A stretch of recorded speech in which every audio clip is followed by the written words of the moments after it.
masasabi mo dun? Hindi ko po siya masisisi kasi alam ko po mali po talaga yung ginawa ko.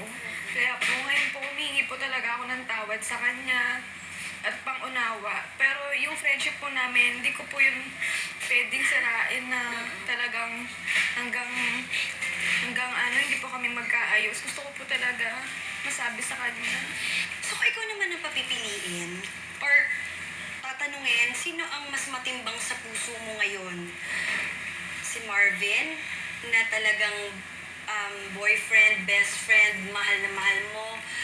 Or si Eileen, na best friend mo? Siguro po sa ngayon po, si Marvin po.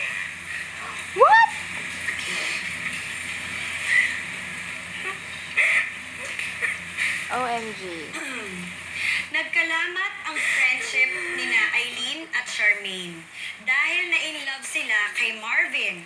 Ang tanong, ano kaya ang pakiramdam ni Marvin ngayong may nasirang relasyon ang dalawang mag-best friend na ito?